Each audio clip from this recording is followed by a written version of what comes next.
রাষ্ট্রপতি পিতা আর প্রধানমন্ত্রী মায়ের সন্তান আজ সেই দেশেরই প্রধানমন্ত্রী হলেন জনতার রায়ে। তিনি বাংলাদেশ জাতীয়তাবাদী দল বিএনপির চেয়ারম্যান তারেক রহমান। তারেক রহমান সশস্ত্র চিত্রে শপথ করিতেছি যে আমি আইন অনুযায়ী সরকারের প্রধানমন্ত্রী পদের কর্তব্য বিশ্বস্ততার সহিত পালন করিব।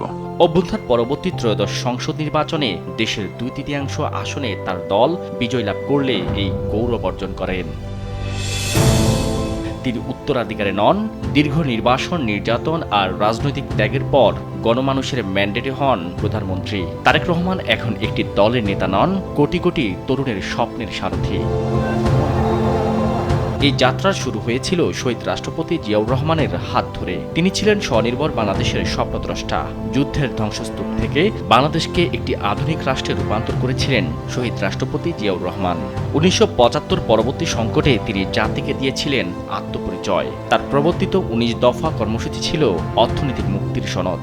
তলাবিহীন ঝুড়ির অপবাদ ঘুচিয়ে দেশকে খাদ্যে স্বয়ংসম্পূর্ণ করেছিলেন। তার প্রবর্তিত উৎপাদনমুখী রাজনীতি আজও বাংলাদেশের অর্থনীতির মূল শক্তি। খাদ্য উৎপাদন দ্বিগুণ করতে হবে। 2 নম্বর, সমস্ত রাস্তার 2 ধারে ফলের গাছ লাগাতে হবে। শহীদ জিয়াউর রহমানের শাহাদাতের পর গণতন্ত্রের মশাল তুলে নেন বেগম খালেদা জিয়া। আপসীন নেত্রী হিসেবে তিনি স্বৈরাচারের পতন ঘটিয়ে সংসদীয় গণতন্ত্র ফিরিয়ে আনেন। তার আমলে অবৈতনিক নারী শিক্ষা ও উপবৃত্তি কর্মসূচি বাংলাদেশকে বিশ্বমঞ্চে রোল মডেল হিসেবে দাঁড় করায়। শত প্রতিকূলতায়ও তিনি দেশ ছেড়ে যাননি। এবার দেশের হাল ধরতে যাচ্ছেন তারই সুযোগ্য সন্তান তারেক রহমান।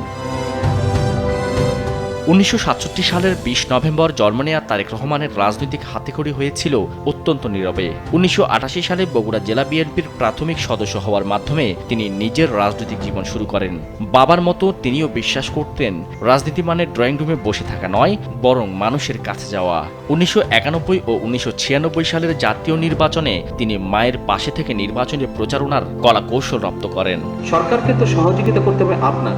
2002 সালে বিএনপির সিনিয়র যুগ্ম মহাসচিব মনোনীত হওয়ার পর তারেক রহমান বাংলাদেশের রাজনীতিতে এক অভাবনীয় তৃণমূল বিপ্লব শুরু করেন। তিনি দেশের প্রতিটি জেলায় ঘুরে তৃণমূল প্রতিনিধি সভা করেন। তার লক্ষ্য ছিল কর্মীদের ক্ষমতায়ন। তারই নেতৃত্বে বিএনপির সাংগঠনিক কাঠামো ইউনিয়ন পর্যায় পর্যন্ত শক্তিশালী হয়। তিনি শিক্ষিত তরুণ সমাজকে রাজনীতিতে আগ্রহী করে তোলেন। 2001 সালের নির্বাচনে বিএনপির বিশাল বিজয়ের নেপথ্যে তার এই সুদূরপ্রসারী সাংগঠনিক পরিকল্পনা ছিল প্রধান অনুঘটক। আমাদের স্লোগান, আমাদের লক্ষ্য, আমাদের উদ্দেশ্য মানুষের ভোটের অধিকার প্রতিষ্ঠা করা। Take back Bangladesh. 1/11 সময় তার ওপর নেমে আসে অমানবিক শারীরিক ও মানসিক নির্যাতন। দীর্ঘ কারাবরণ ও গুরুতর অসুস্থতার পর চিকিৎসার জন্য তিনি লন্ডনে যান। সেখান থেকে তিনি হয়ে ওঠেন বাংলাদেশের আধুনিক গণতান্ত্রিক আন্দোলনের ভার্চুয়াল সেনাপতি। দীর্ঘ 1.5 দশকের নির্বাসিত জীবনে তিনি প্রযুক্তির সর্বোচ্চ ব্যবহার করে কোটি কর্মীকে রেখেছিলেন ঐক্যবদ্ধ। তার রাষ্ট্রকাঠামো মেরামতের 31 দফা বাংলাদেশের রাজনৈতিক দর্শনে এক মাইলফলক হিসেবে বিবেচিত হয়। আমরা যখন বাস্তবায়ন করতে পারবো, ওই যে আপনি নির্যাতিত হয়েছেন, অত্যাচারিত হয়েছেন, সেই অত্যাচার নির্যাতনের প্রতিশোধ আমরা নিতে চাই 31 দফা বাস্তবায়ন করার মাধ্যমে। বগুড়ার সাধারণ কর্মী থেকে শুরু করে তৃণমূল প্রতিনিধি সভার মাধ্যমে তিনি রাজনীতিকে ড্রয়িং রুম থেকে মাঠ পর্যায়ে নিয়ে গেছেন। তিনি শিখিয়েছেন রাজনীতি মানে কেবল ক্ষমতা নয়, রাজনীতি মানে মানুষের সেবা। ইনশাআল্লাহ আমাদের প্রথম দায়িত্ব হচ্ছে দেশকে পুনর্গঠন করা। প্রধানমন্ত্রী হিসেবে তারেক রহমান এখন এক সমৃদ্ধ বাংলাদেশের স্বপ্নদ্রষ্টা।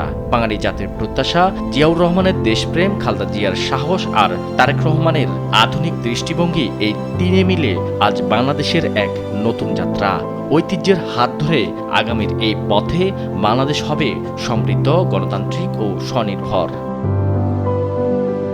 শাহাদাত নিশাত, দেশ টিভি, ঢাকা।